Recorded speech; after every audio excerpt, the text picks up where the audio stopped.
New season of Alone in the Wilderness is here, now with pairs of contestants in a less tough format. This is the easiest wilderness survival I've ever seen. Using just a fishing net, they have a constant supply of grilled fish. More contestants show up, with Anna being the fourth team. The moment she landed, her hands shook with excitement and she started crying right away, which wasn't a great start. However, she and her boyfriend teamed up to face the wilderness. Once she landed, Anna began following the map. She searched for Bean, who had just arrived, his hands shaking with nerves. They might not be mentally tough. The mountains are already snowy, and in a few weeks, winter will set in. Bean noticed the terrain here is uneven, so he decided to find a higher spot to build a shelter. Bean built a basic shelter from wood, intending to upgrade it when Anna arrived. It just needed to block the wind and rain. While there's still time, he wanted to make some fishing devices. The fifth contestant, Carl, appeared. As soon as he got off the boat, he couldn't wait to shoo the crew away. He was eager to be alone right away. Carl joined the competition with his son but soon faced his first issue. Each contestant has to record themselves with a camera, but using these devices is a bit challenging for an old man. At this moment, Carl really hoped Mark would arrive soon. Mark started hiking from another location, and before they met, Carl began building a temporary shelter. Although he wasn't good with the camera equipment, his tent shelter looked quite perfect. The sixth team, Victor and Casper, also appeared. Victor decided to look for Casper. When Casper arrived, he first explored the area. He felt very good about the environment here. Now, he needed to quickly build a temporary shelter. Victor was hurrying along the way, picking and eating cranberries he found on the ground. Casper and Victor are brothers. They joined the competition to win the prize money to get married. After Carl finished building the shelter, he noticed the wind was really strong and used grass to seal the gaps at the tent space to keep it from being too drafty at night. Otherwise, a night here would surely cause rheumatism. Once the shelter was done, Carl headed to the shore to sunbathe. With plenty of time, why not fish now instead of waiting until you're starving? Carl just wanted to wait for his son to arrive so they could work together. The father and son love having barbecues outside at home. Their outdoor experience makes them confident in this competition. If they win, the son can fulfill his dream of marriage and success. Right now, Mark is on his way to meet Carl. The trails are hard to follow, and there's still quite a distance ahead. Anna is waiting for her boyfriend to show up. Feeling extremely thirsty, he hears the sound of a waterfall a few kilometers away and decides to find some fresh water to drink. Victor is choosing the best route, debating whether to follow the coast or the mountain ridge. Usually glued to his phone 24/7, he now feels incredibly bored.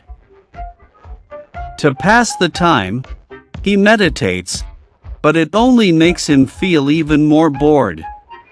If I were him, I'd start fishing immediately. The mosquitoes are so bad that long sleeves are useless. Victor checks the map and compass. After confirming the direction, he continues on. Mark is also dealing with mosquito troubles. Just walking around, you can get swarmed by mosquitoes. If people didn't see this, they'd think wilderness survival is a breeze. In reality, mosquito attacks in these deserted areas are terrifying. Mark's shoes are falling apart from all the walking. The difficulty almost brings him to tears. Anna finally finds a water source. It must be meltwater from the snow. Anna gulps it down immediately, ignoring safety concerns just to quench her thirst. Mark opts to camp here for the night. They can't make it to the meeting point in one day, so they have to stay put and continue tomorrow. Victor also sets up a temporary shelter. The journey is much harder than he expected. He covered some distance today. Now his legs are aching from a day of hill climbing, with nothing but grasslands in sight.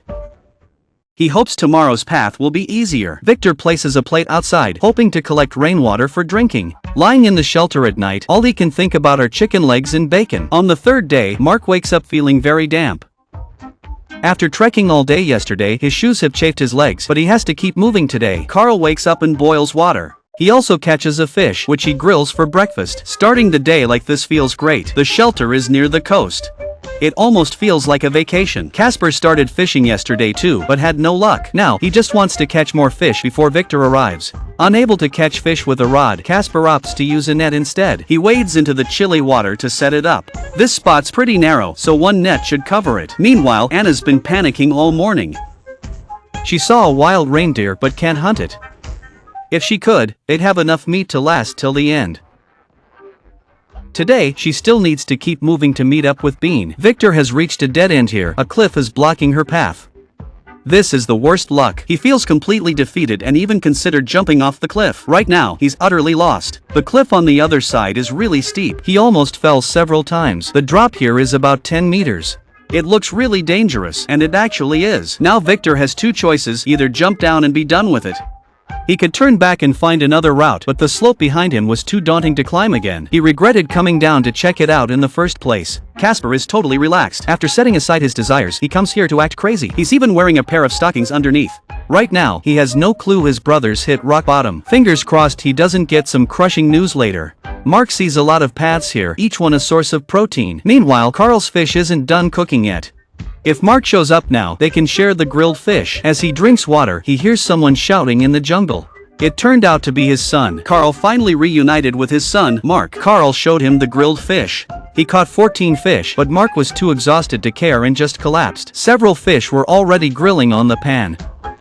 The big fish was grilled perfectly. With such a great catch right away, I've never seen contestants eat this well so early on. The father and son sit on the ground, enjoying the delicious grilled fish. The aroma is incredible. Carl nods at Mark in approval. Victor reached the mountain's peak, utterly exhausted. I thought this Martin would jump off the cliff, he said. He realized the mountain was too tough. His legs ached so much he couldn't walk anymore. Meanwhile, Casper had been waiting in the shelter. Hoping his brother would arrive soon, he believed they could survive by fishing. Victor chose to stay put and set up a shelter for the night. He opts to set up a nearby shelter and rest for the night. To boost his mood, he starts talking to himself like a madman.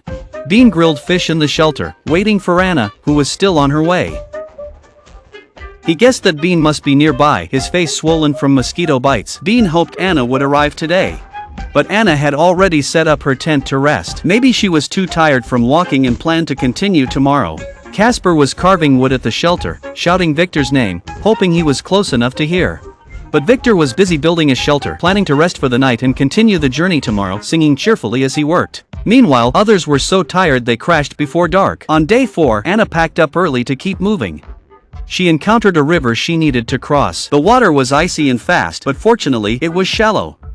Bean had just woken up, saying he slept well and felt great, while Anna was feeling quite desperate. Carl and Mark had started building a permanent shelter, using wood to frame it.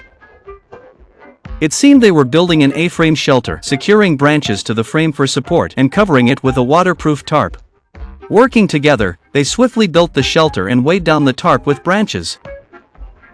They wrapped up the shelter today but had no luck with fishing. Having fish would have made it perfect, but it was still a good day overall. The father and son were laughing and chatting. Casper had set up a fishing net the day before and went to check it, hoping for a catch. He pulled it up. Sure enough, he caught a small fish. To his surprise, as he kept pulling, there were more fish. My goodness, there were so many fish. They caught so many fish their hands ached. The net held 9 fish. I briefly wondered if they were surviving or vacationing. Casper, by the shore, was cleaning the fish, amazed at his big haul. It was his first time fishing, and he couldn't believe his luck. He was eager to share this joy with Victor. Meanwhile, Victor was sitting by the shore. His feet ached from days of walking, and even touching them hurt. He soaked them in icy water to ease the pain. After soaking his feet, he felt much better. Now he wanted to reach Casper soon and have a good rest. Anna was still on the move, calling out for Bean. Bean, in the shelter, heard her voice. He followed her voice and they reunited with a kiss. Naturally, they couldn't wait to get busy at the shelter. Meanwhile, Casper was organizing the fishing nets, thinking it's better than sitting around and going crazy. Suddenly, he broke down in tears. With no partner to console him, he envied Bean, who had his girlfriend for support. They could have fun and go on adventures together. If they last till the end, they might win the prize and travel the world. Anna tried Bean's grilled fish for the first time. She thought it was absolutely delicious. Victor still hasn't found his teammate and plans to spend another night in the wild. Building a shelter always exhausts him, but thankfully, his brother caught lots of fish. Now, even if he goes hungry for a few days, he has fish to eat. On day 5, Casper decided to build a wooden bed. While chopping wood, he suddenly needed to poop maybe too much fish yesterday. Afterward, he got back to chopping. Victor and Casper are a bit overweight, so even light tasks tire them out. It's day 5, and Victor still hasn't spotted his brother. Carl and Mark have settled in well. They're not concerned about food or water unless something serious happens. They might even bankrupt the show. But then, disaster struck. Mark hurt his hand chopping wood. Carl quickly bandaged him. He quickly called for a doctor, who examined the wound and deemed it severe, warning it could get infected if they stayed in the wild. In the end, the show forced them to withdraw. It was quite unexpected, as they were doing so well. It's really a pity. According to the show's rules, if one person withdraws, the other must also leave. They were going to set up a new fishing spot today, but the accident caught them off guard. Carl regretted having to leave. However, he didn't complain, as the other person was his son. He didn't blame Mark.